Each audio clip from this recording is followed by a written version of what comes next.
Hi, I'm Don Caldwell, and you're at the Point of Learning with Peter Horn, who was my English teacher around 20 years ago.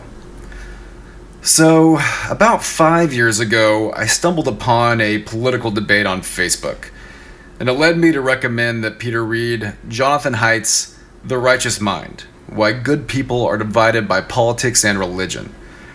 It's a book that really opened my eyes to how people become so polarized in times like we're seeing today.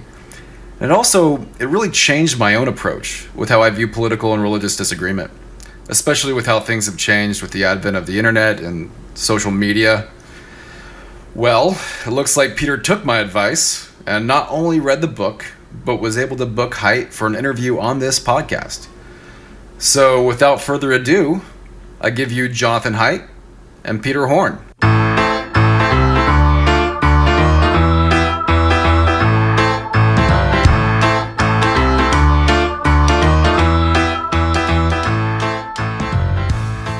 On today's show, social psychologist Jonathan Haidt on how politics got so tribal. Our minds, our thinking, our reasoning did not evolve to help us find the truth necessarily. They evolved to help us adapt and survive in the complex social worlds that we're in. And those worlds are very structured by relationships and teams and intergroup conflict. Our prime directive is not find the truth. Our prime directive is stay popular, manage your reputation. Don't get on the wrong side of the powers that be. On the value of diverse viewpoints for teams and communities. If everybody in a community shares the same politics, I can guarantee you they are not able to think clearly about a complex issue. They will be experts in certain aspects of it, but they will be completely blind to other aspects of it. And that is why you need, in certain areas, you actually need a kind of an adversarial system, or at least you need other people who can challenge your confirmation bias. They don't share it. How schools, universities, parents, and citizens can do something about it. We have to educate for this complicated hybrid democratic republic. And part of that is going to be, I think, educating for some sense of moral and intellectual humility, that you don't know everything, that your group can't possibly know everything, that we're all deluded by motivated reasoning and confirmation bias, that we actually need engagement with people who are different from us to improve our own thinking. Plus, some of the research he's been doing on technology, anxiety, and depression. It turns out that the number of hours that one spends on a screen every day does not predict depression or anxiety. Screen time is not the enemy in terms of depression and anxiety. Social media is, and it is overwhelmingly for girls. So does it lead to depression in boys? Maybe a little bit, but it's not so clear. For girls, across different kinds of studies, it's pretty consistent. All that and much, much more on today's episode of Point of Learning.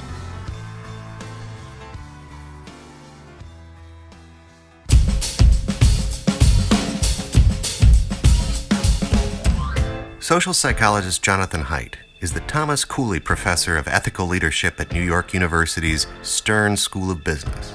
He earned his PhD from the University of Pennsylvania and taught for 16 years in the Department of Psychology at the University of Virginia. Haidt's research examines the intuitive foundations of morality and how morality varies across cultures, including the cultures known as progressive, conservative, and libertarian. His goal is to help people understand each other, live and work near each other, and even learn from each other, despite their moral differences.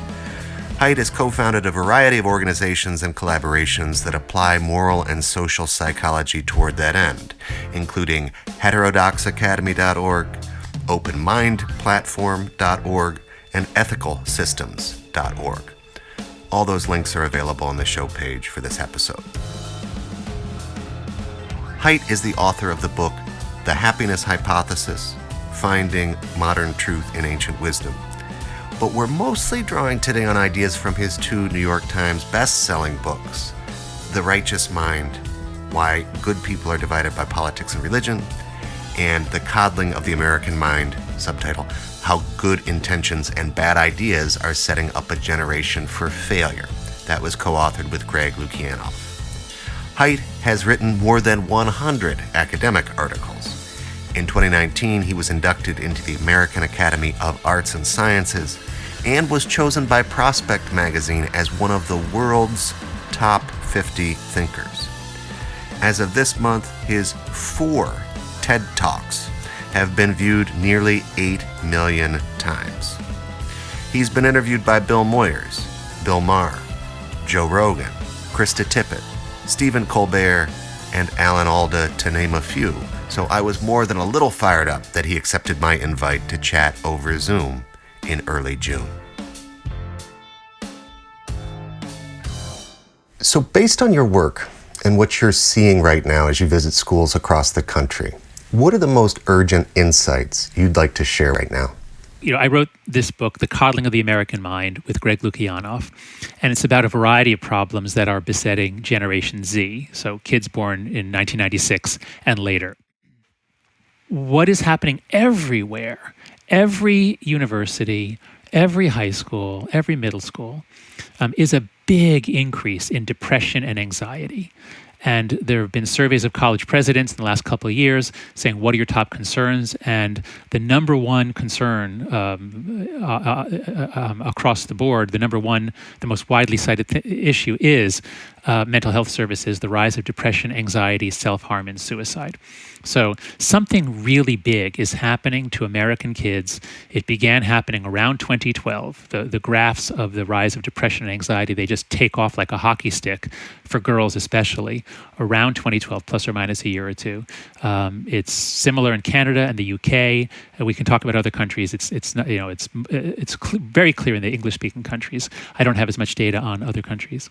So that is that's the number one concern, and that's really my top concern about kids. Is something about the way we're raising them, the way we're educating them is creating teenagers and adults who are fragile, who are suffering, who are less effective, who are afraid to take risks, who are easily harmed by words or by events not going their way. And it's now filtering out into the workplace. Gen Z just began to graduate from college about 2 years ago. And now I'm hearing from people in the corporate world that their most recent employees are much harder to incorporate. So we have a gigantic national issue. We have extraordinary amounts of suffering. And we've got to figure out what's going on and then do something about it. So here's a confession. I've chosen to focus our conversation on ideas of yours that improve our civil discourse. Because A, it's one deep interest of yours that I'm also passionate about, and so it's a through line of this podcast. And B, I needed some way to delimit the dozens of questions I'd otherwise be tempted to ask you. So we're talking about how we can better communicate around hard issues of shared concerns, drawing on ideas from just 2 of your books that I had real trouble putting down. The Righteous Mind from 2012, and as you just mentioned, The Coddling of the American Mind from 2018, which, as you said, you wrote with legal expert Greg Lukianoff. I want to say I forced myself not to read The Happiness Hypothesis before talking to you just to make things easier on me.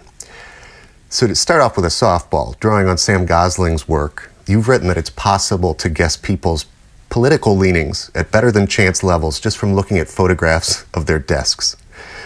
The idea subtending that claim is that liberals and conservatives are wired differently. It's not just a matter of gravitating toward one pole or the other of a political spectrum in a given country at a given moment. There are deeper tendencies at work, right? Yes. What Sam Gosling found, he's a personality psychologist at the University of Texas, is that back when he was at UC Berkeley, they took photographs of students' dorm rooms. They asked the students to leave. Just don't do anything. Just step out. We're going to take photographs of your dorm rooms, and then we're going to have people rate them and guess whether you're on the left or the right. And it turns out, I don't remember what percentage, but people are somewhat better than chance. And the reason is because different personality types are attracted to the left and the right. And conservatives tend to be higher on conscientiousness. I talk to all kinds of groups. I speak at organizations on the left and the right. But if the event is going to start on time and the food is kind of boring and predictable and a lot of the men are wearing jackets and ties, I know it's a right-leaning group. Whereas if it doesn't start on time and the food is more varied and there's people are the dress code, there's no dress code, then it's probably a left-leaning group. And Gosling found the same thing in the dorm rooms. Not exactly the same thing, but like conservatives had more calendars and postage stamps. Liberals had more world music and and novels or something like that. So. The big finding is that the people on the right are more conscientious, and the other one, there are various differences on. The big one is openness to experience. People on the left are more curious about the world beyond their local environment. Conservatives tend to be more parochial, which is not an insult. It means they are more rooted. They care more about their community. They're not going to say that they're citizens of the world. They're citizens of their town. Before that. And I like that you highlight, conscientiousness, the sense of the positive aspects of, for example, conservatism, because you contend that as a starting point for more civil exchanges. It's very helpful to recognize where liberals and conservatives each bring strengths to a moral conversation. And I want to say you've also, you're very careful in your language that for example, liberal does not equal necessarily just the left, what we would consider the left right now in terms of, U.S. politics, and conservative on the right. But you're talking about these kind of general tendencies, as you said, Mark, by openness to experience would be one of those things.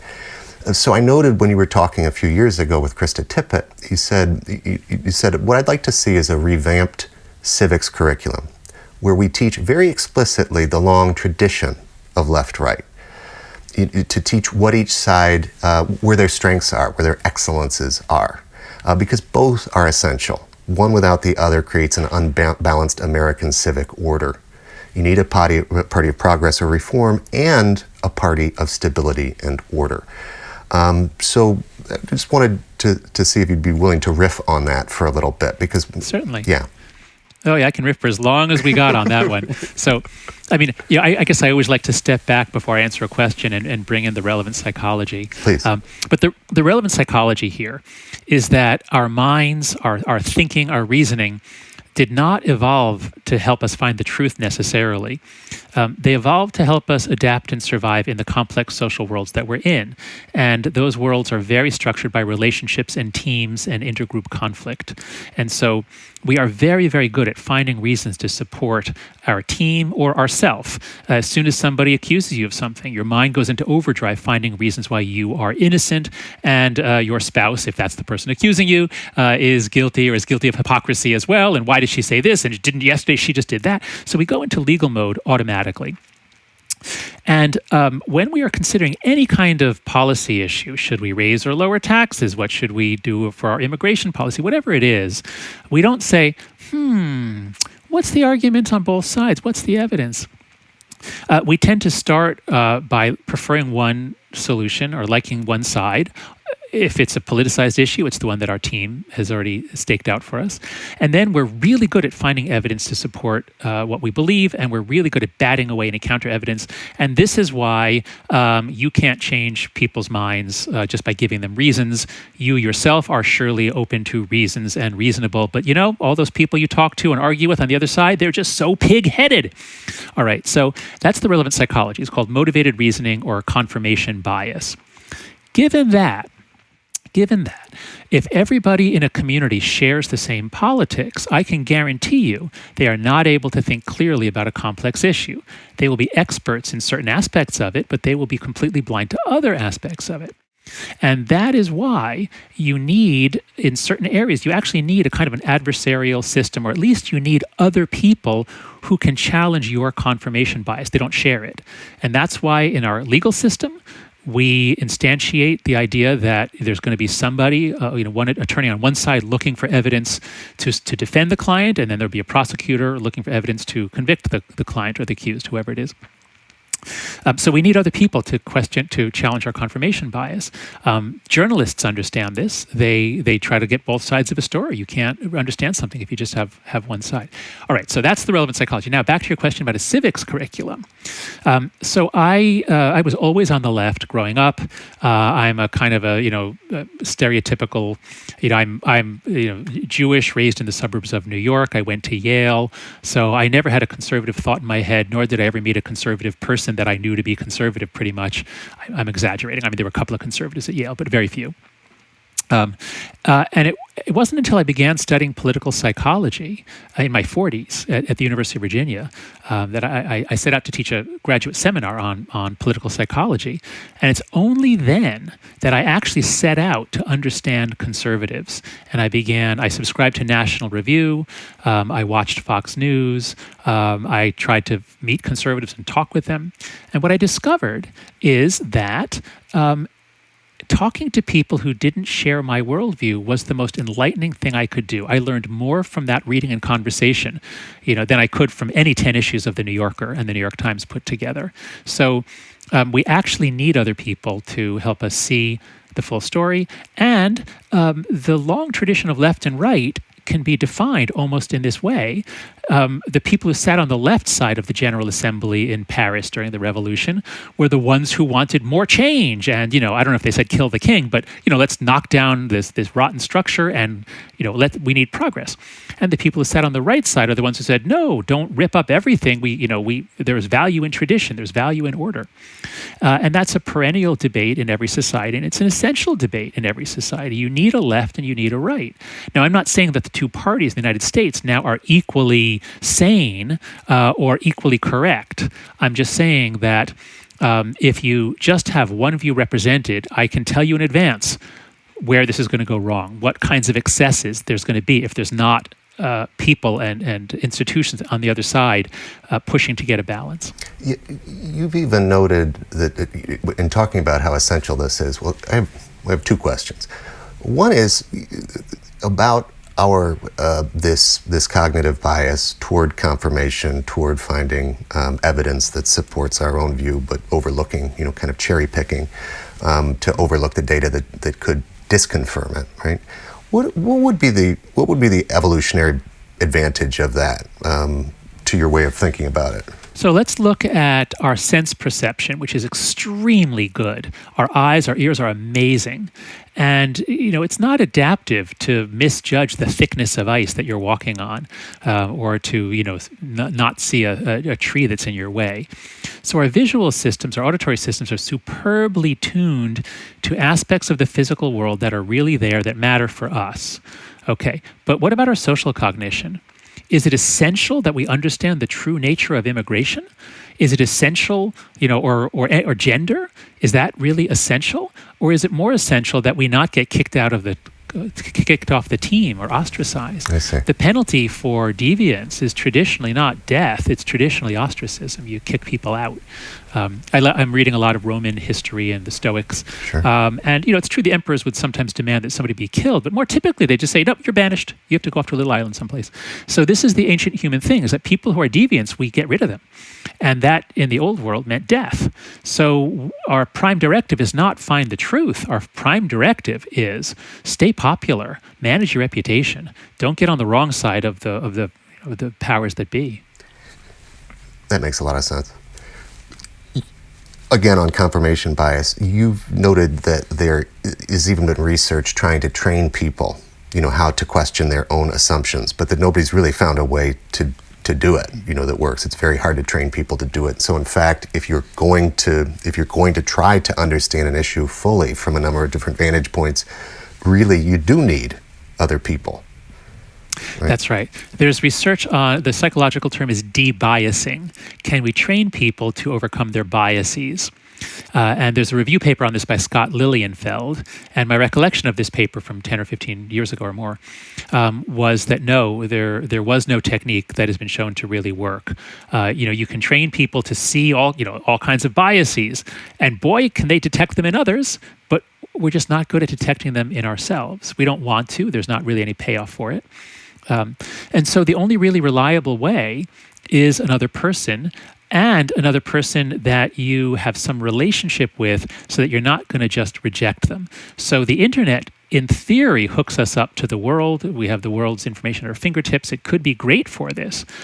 Unfortunately, interacting with strangers in a short-term environment. So Twitter is the worst possible environment. You have just 240 characters, a person who may not be using their real name, and it's in front of an audience. So there's a lot of incentive to do moral grandstanding, signaling, virtue signaling. So I think these are essential skills. Let's bring it back to the educational context now. If you don't teach critical thinking, ability to evaluate evidence, and all the other skills that educators have known for so long, if you don't teach those, people are not going to come to them on their own generally. These are hard skills that need to be taught.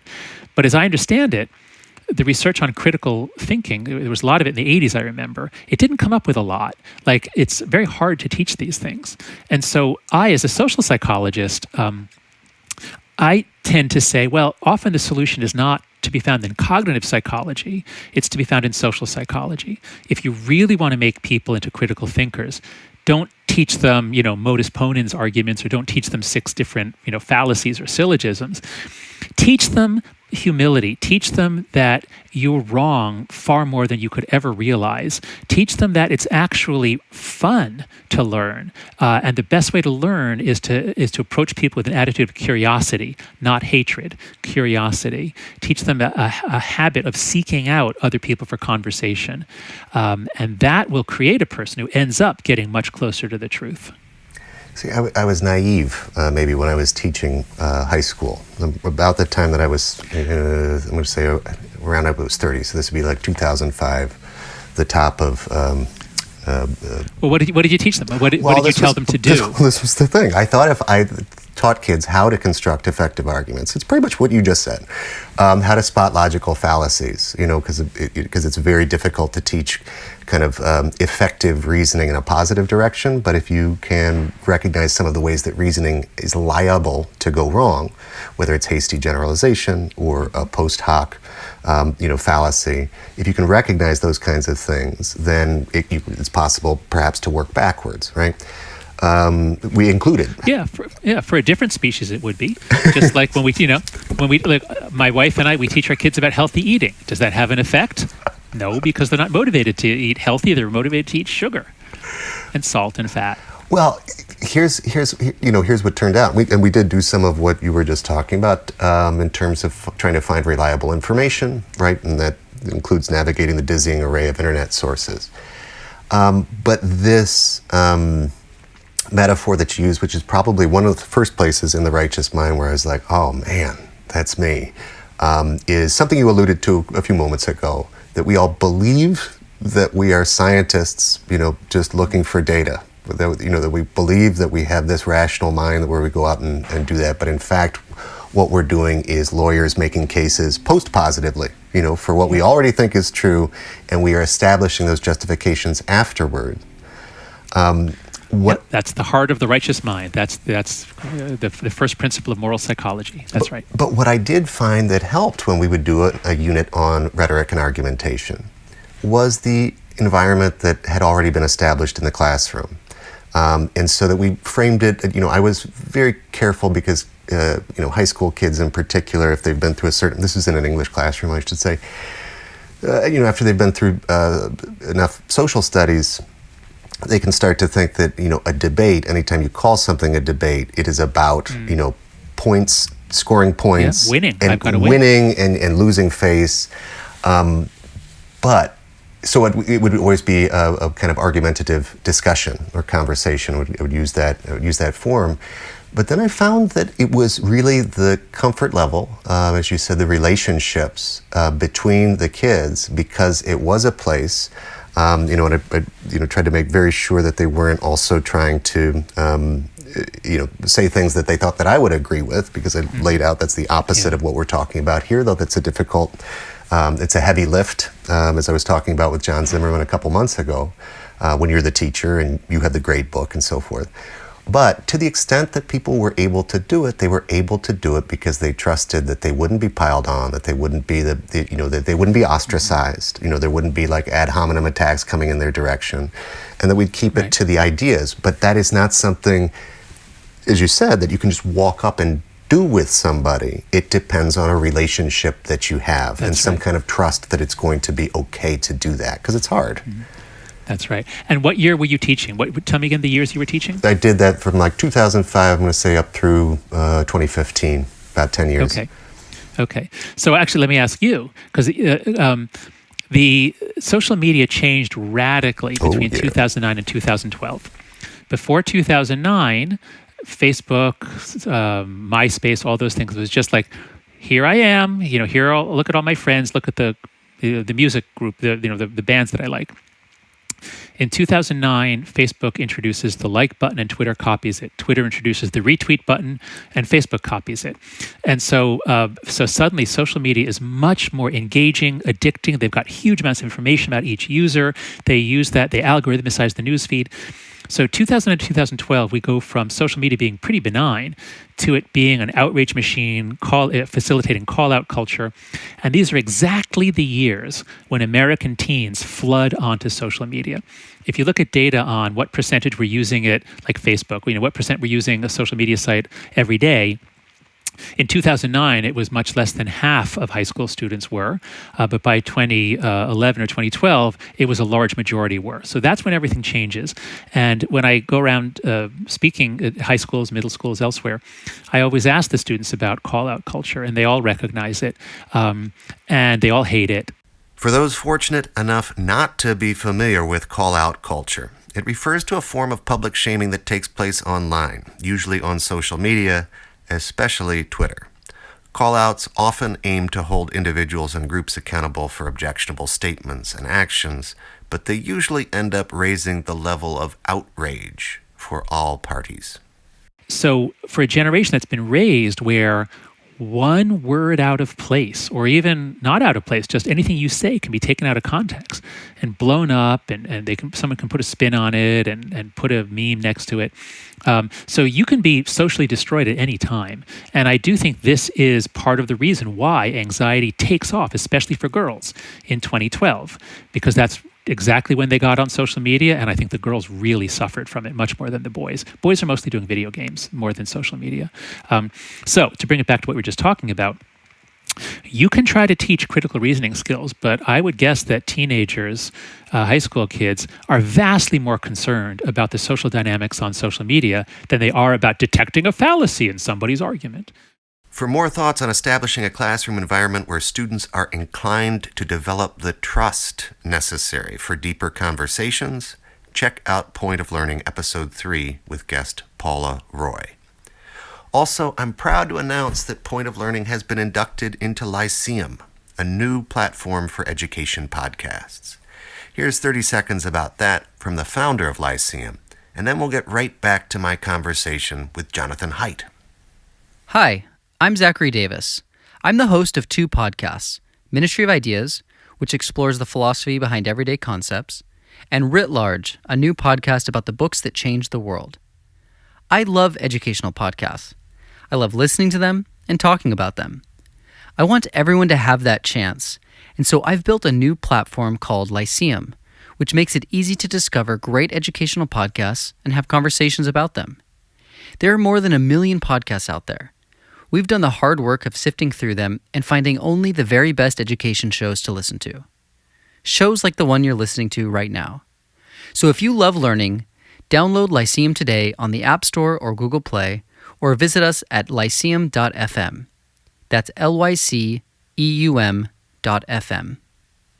So one of the things that I was trying to figure out, I think just as social media was getting nasty, was trying to think about, well, what kinds of devices, because what kinds of devices would be okay, to bring into the classroom. If we can't afford yet to have a laptop on a one-to-one basis, for example, what would it be like for kids? And this is like 2013, right? For kids to have, their phones, or like an iPod Touch was one of the options that kids already had, to see how they could connect with internet media, and other sorts of platforms, in what was then called 2.0. We experimented with this, but I kept asking also students what they thought about it, what was working for them, and they were actually very honest, saying that the phone is a distraction. It is hard for me to use in this way, and especially since hearing some of the data that you have discussed and written about, presented on, it just becomes overwhelmingly clear that a strong case can be made for not allowing phones in particular in school during the school day. Yes. Another one of your points is, of course, keeping kids off of social media before they get to high school. But I want to confess, this is one of the things that I was thinking about as a teacher years ago, trying to say, well, how can we take advantage of some of this new technology and some of the new ways of learning that are possible? But there is this noted downside too. That's right. Yeah. So let's talk about two different downsides. One is mental health problems, and the other is distraction and learning. And so on the mental health side, until recently, there was a big debate as to whether, have smartphones destroyed a generation? Is screen time, causing the rise of depression, anxiety?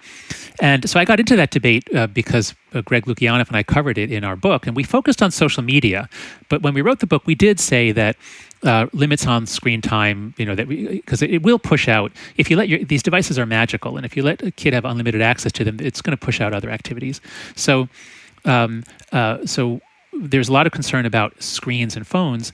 But as I've dug into the debate, and as I've engaged with critics who said, no, let's look at the evidence, it turns out that the number of hours that one spends on a screen every day does not predict depression or anxiety. Screen time is not the enemy in terms of depression and anxiety.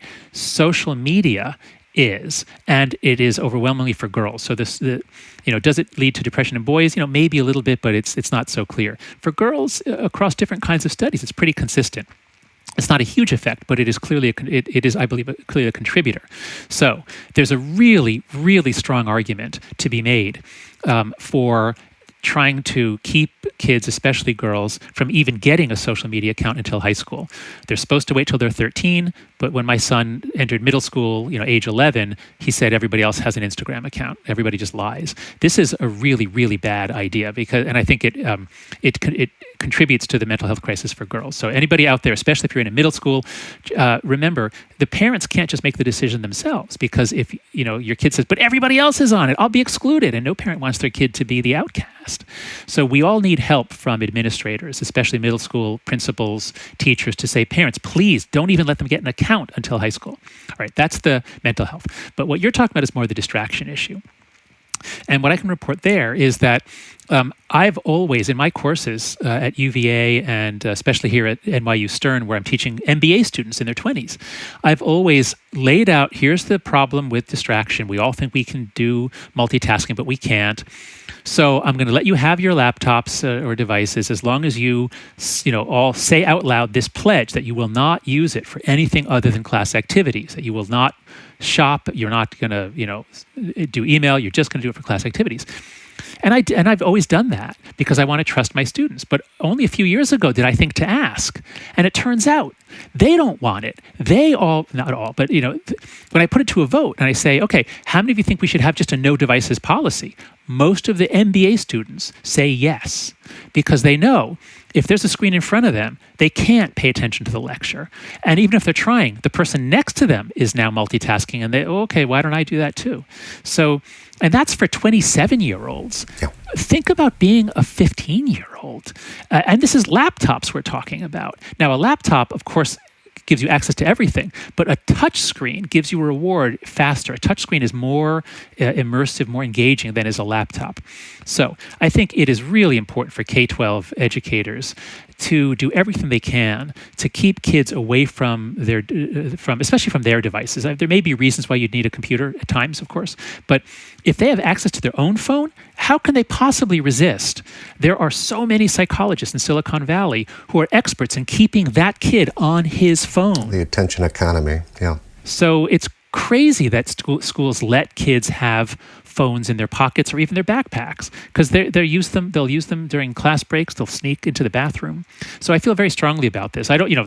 We need really good, clear evidence. I want schools to do clear experiments. In one school, you have a permissive policy, or in 5 schools in a school district, 5 high schools, you have a permissive policy. In 5 schools, you say, no, you don't even get access to your phone except when you arrive and when you leave.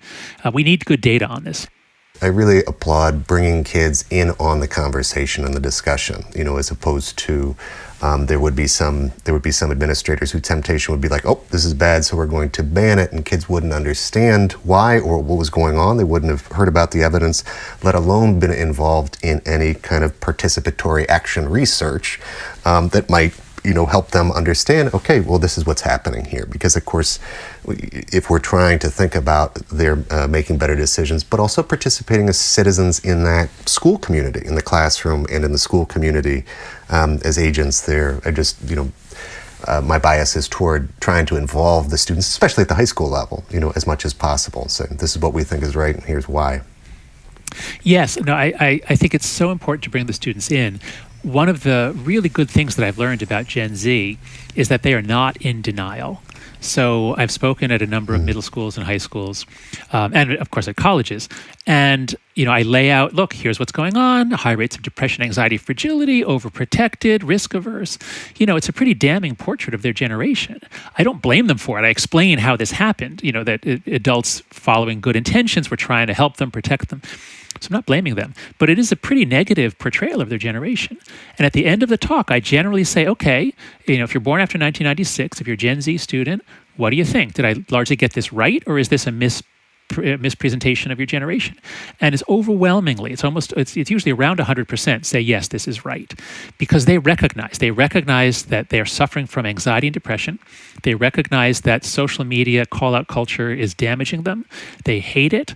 They recognize they've been overprotected. They don't want to be so overprotected. And so if you bring them in on it and you say, here's what the evidence says, what are your goals? Do you want to learn, or do you want to stay connected on social media all day long?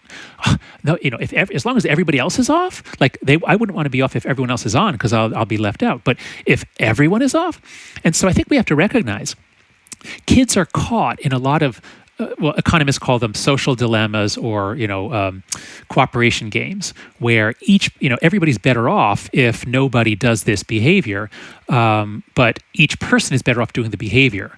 So the classic example being, if you graze your sheep on the town commons, you're better off. But if everybody does it, then the commons dies.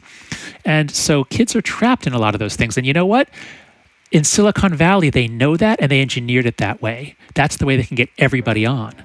And it's up to us, parents and educators working together, to create a path by which the kids can get out of it. And if you bring them in, and it's a great chance to explain, commons dilemmas and explain social science concepts. If you bring them in on it, and let's craft a healthy media environment. Let's craft a healthy learning environment. I think they'll generally be very supportive.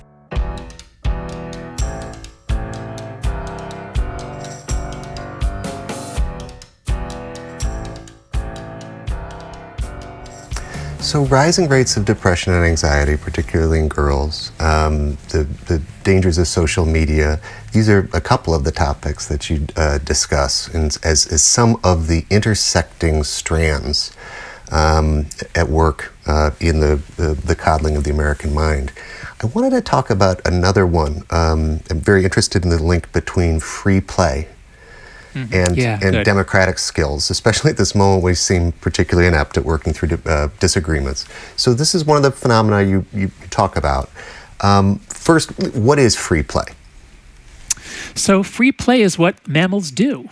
All mammals play. And if all mammals play, bunny rabbits play and develop the skills that they'll need as bunny rabbits, and wolves play at the skills they'll need as wolves. And they all play chasing games, and the wolves seem to prefer being the chaser, and rabbits seem to prefer practicing their fleeing skills. So when I was a grad student in Philadelphia, I lived in a neighborhood in South Philadelphia with a lot of families, and I'll never forget one day, because I used to play. I was in my mid-20s, and I've always loved kids, and I always loved playing with kids. So I was known as the grown-up that they could play with. And I remember one day some of the kids came, they rang my doorbell, and they said, Mr. John, will you chase us? Like they wanted this big adult to come chase them. Like that's fun. Because they're practicing their fleeing skills. So my point is, Interesting. all mammal species practice play. It's essential for our development of basic adult skills that we'll need as members of our species, okay? So what do kids do? Kids, as is well known, if you give young kids, if you give them a present, they might find the box more interesting. They might find the ribbons more interesting because they're creative. They're taking things. They're working it out both with the object and with the other kids. And this is really important. One of the most essential human skills is shared representations. We work with other kids to develop okay, let's pretend that this is the spaceship. Okay, yeah, and then a giraffe comes. Like, no, it can't be a giraffe. Whatever. So they're working out these shared representations with other kids, and this is play too. And what we did, and so I don't know how old you are. I was born in 1963, and there was a gigantic crime wave from the 1960s to the 1990s, and during that crime wave, all kids went out to play. When you were 7 or 8 years old, you went out to play. And then something weird happened. The crime rate plummeted in the 1990s. There are a lot of reasons for that, but the crime wave sort of ends in the 1990s. And just as the crime wave is ending, Americans freaked out about child abduction, and we thought, stranger danger, if you let your kid outside, she'll be abducted. And it's true that a few were, but almost zero. I mean, in a country of 350 million people, there's only about 100, 150 true kidnappings every year. It's almost zero. But we freaked out about it just as life was getting safe, and we said, no more unsupervised outdoor play. You have to stay where I can see you. And at the same time, we had rising competition to get into college. And so we had, especially for the middle class and above, this idea of what's called concerted cultivation parenting. Your childhood is a group activity for our family to get you into the top college, which means after school, you've got lessons, you've got activities. So for a variety of reasons, unsupervised free play largely vanished, for younger kids especially, and supervised structured activities exploded. Well, what happens? We took young mammals and we deprived them of the activity they most needed. What they most need is not math and it's not violin lessons. It's unstructured time with other kids deciding, what should we do today? I don't know. What do you think? Well, let's go down to the village and see what's going on, or let's go play ball in the park. We took away the most nutritious activity for human development, which is unstructured free play, and we replaced it with stuff that isn't so healthy. Soccer practice. It's good. It's good to do soccer practice, but there's a coach telling you what to do all the time. It's not free play. And this, we think, is one of the big reasons why the mental health of Gen Z has deteriorated so quickly. In fact, we've got quotes in the book. Peter Gray, a psychologist at Boston College, and there's also a Norwegian researcher, Sandseter. Both of them have articles around 2010, 2011, saying, folks, free play is declining. Like, we've got to let kids play. And if we don't let kids play, there's going to be a rise of depression and anxiety. They literally predicted this around 2010, 2011. And a year or two later, boom, the rates go skyrocketing. To learn more about how to counter the culture of overprotection for kids in elementary and even middle school, visit letgrow.org.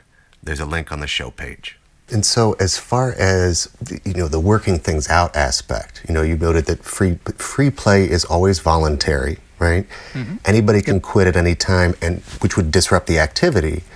And because of that, children need to pay close attention to the needs and concerns of others if they want to keep the game going.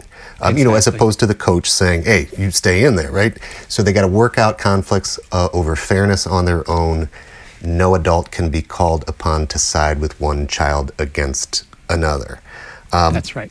Exactly. Yeah. And what is it the kids most want? Right. What is it they're most afraid of? They most want to fit in. They're most afraid of being ostracized or kicked out. So if you're the kid who can't cooperate, if you're the kid who's always demanding to get your way, guess what? Other kids aren't going to want to play with you. So you learn to get along with others. You learn to self-control. You learn to regulate your demands. You learn to read other people's faces. So the most important social skills, the skills we need, the skills we want to see in college, the skills that employers want, all of those are learned in free play. But what happens when instead of free play, they're always in a structured environment with a coach or a teacher? What happens when there's a conflict? Who do you go to? In that situation, kids practice skills of reporting. That is, they learn to make the best case they can to the adult that so-and-so broke the rules. She's wrong. I'm right. You judge. And so this is what we've seen in college. This is what happened. It really swept in around 2014, 2015. This culture of students reporting each other for speech violations to various deans, and it's put us all on eggshells. We're all now much more afraid. We're very careful of what we say in class, because if we offend someone, there's all kinds of reporting mechanisms, and they were raised to do this.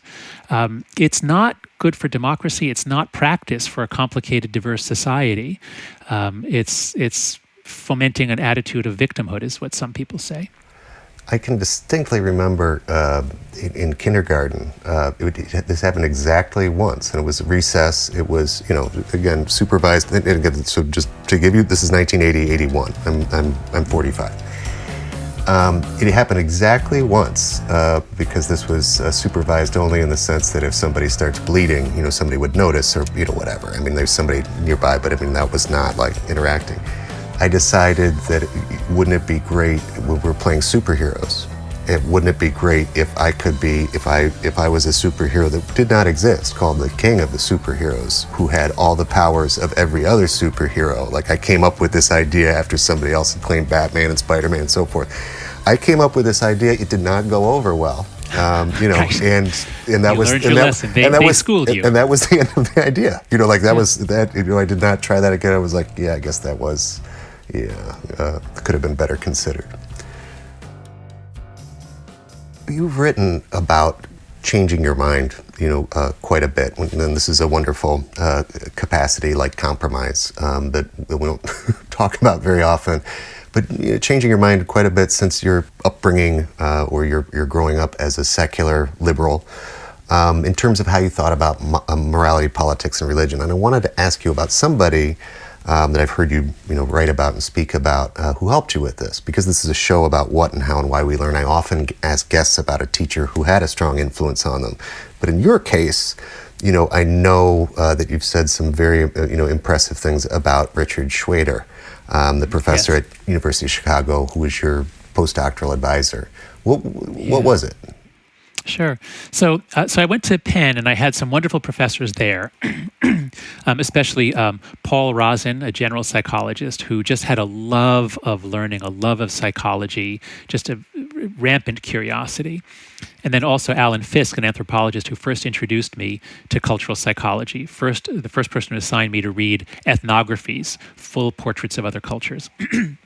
So Rozin and Fisk really started the process and really started opening me up to the joys of psychology and cultural psychology.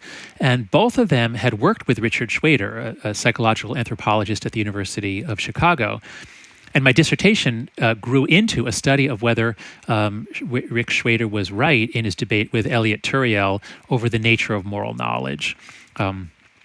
Is the moral domain limited to issues of harm, rights, and justice, or is it broader in some cultures?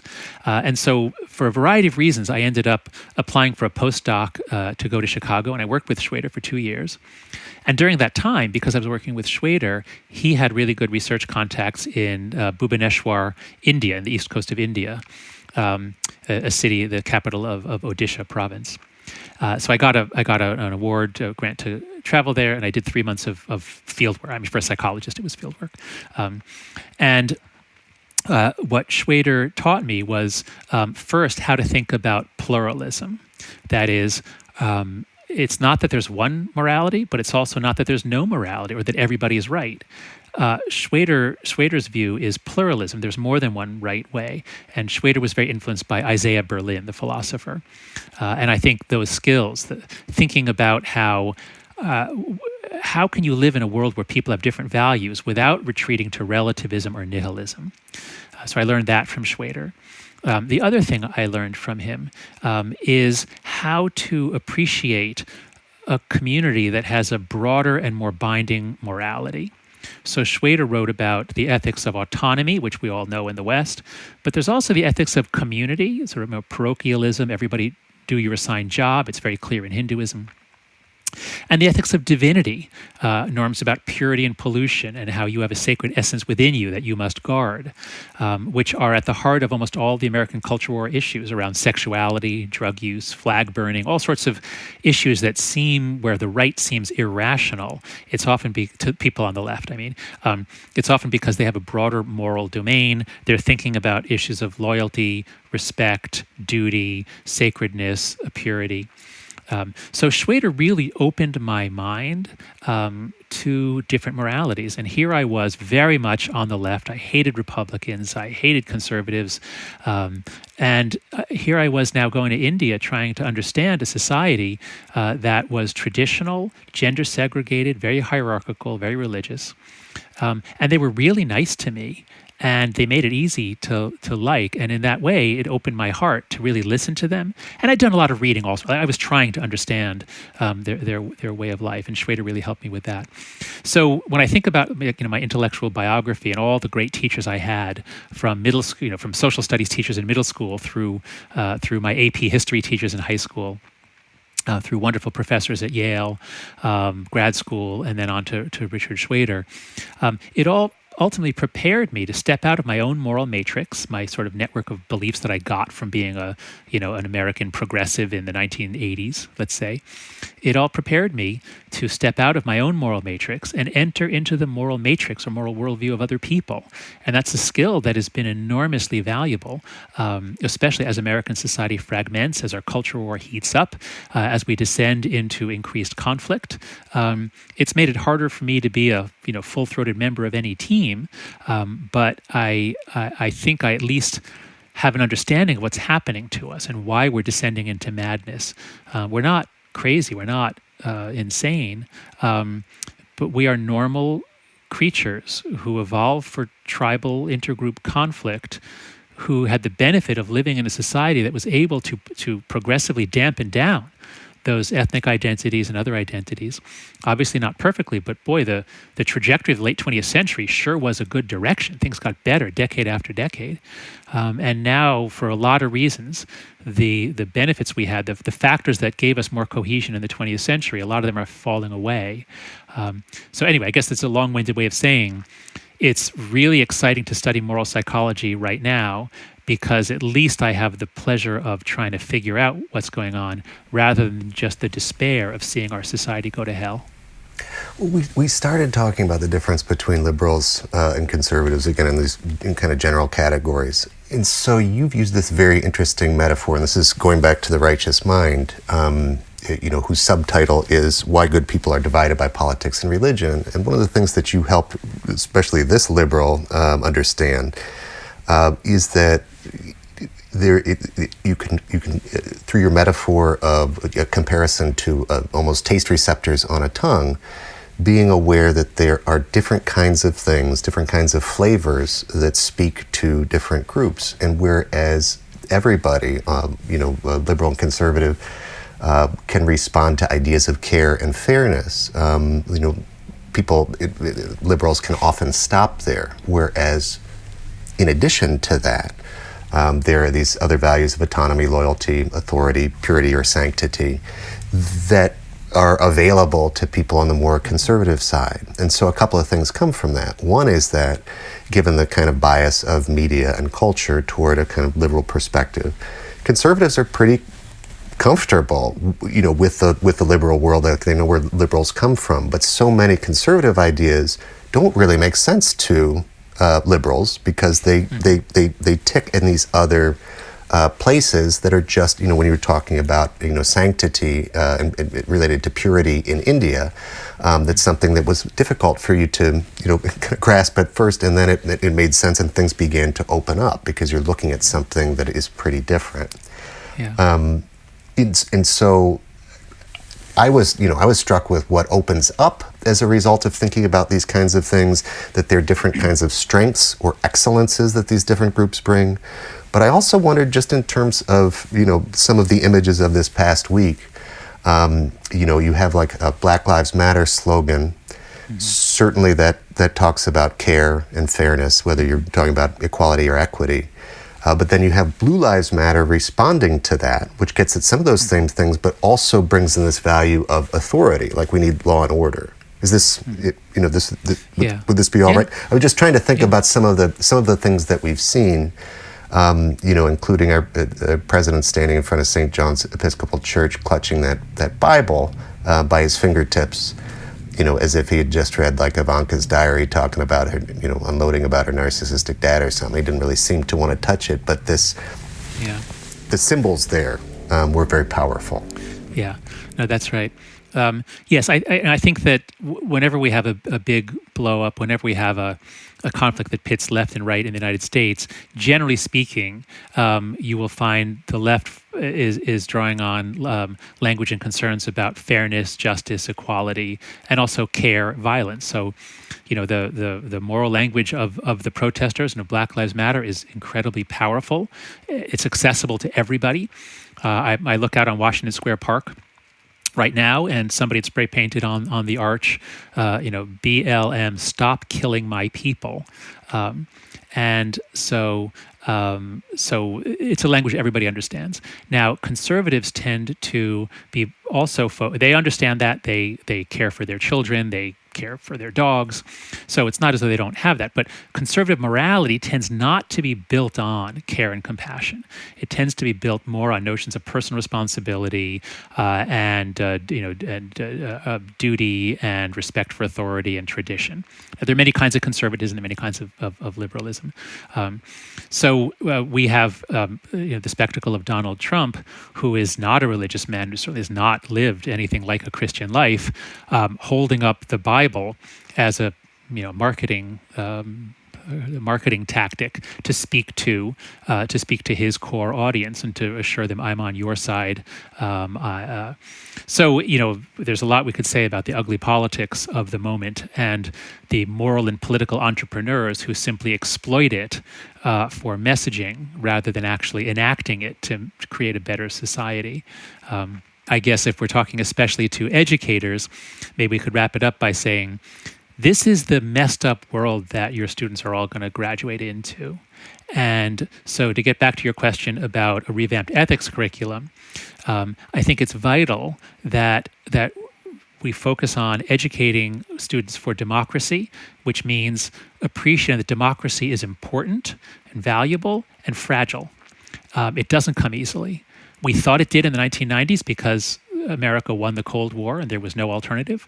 We thought that if we just let Russia and Iran and Saudi Arabia, North Korea, just let them get market economies, let them rise in wealth, the people will demand liberties and they'll become liberal democracies too, just like us. Well, we were wrong about that. It turns out democracy is exactly as hard as the founding fathers said.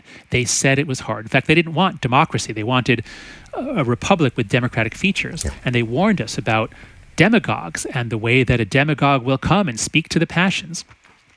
So we have to educate for this complicated hybrid democratic republic.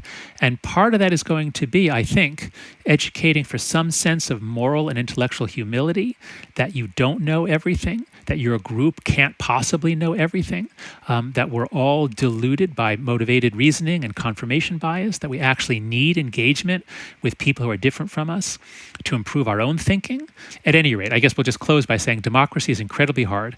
And as hard as it is to believe that you might benefit from listening to people on the other side, and often it is hard to believe that because often the people on the other side really do some loathsome things.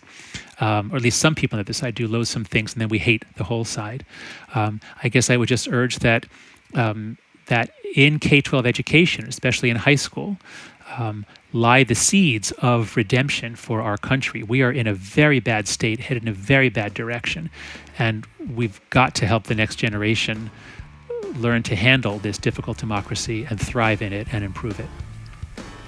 John, thank you so much for your time today. I really appreciate it. Peter, my pleasure. That's it for today's show. Once again, my great thanks to Professor Jonathan Haidt for joining me.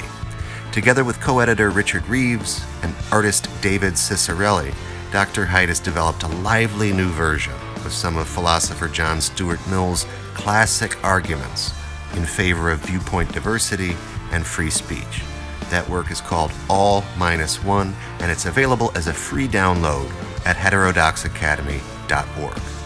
There are links to that and many other resources on the show page for this episode, including 2 of John's excellent books, The Righteous Mind, subtitled Why Good People Are Divided by Politics and Religion, and The Coddling of the American Mind, How Good Intentions and Bad Ideas Are Setting Up a Generation for Failure, co-authored by Greg Lukianoff.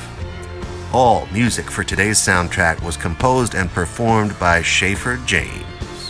Finally, thanks to you for listening, rating, and reviewing this podcast, all of which makes it easier for people to find. If you like what you heard today, please take a moment to share this episode with just one person you think would dig it. It will mean most coming from you. Point of Learning is written, recorded, edited, mixed, and produced by me here in sunny Buffalo, New York. My name is Peter Horn, and I'll be back at you just as soon as I can with a fresh episode all about what and how and why we learn. See you then. High school kids are vastly more concerned about the social dynamics on social media than they are about detecting a fallacy in somebody's argument. So you I didn't say it like that, though. You what? I didn't say it like that, though. I'm just playing. Okay. Detecting a fallacy.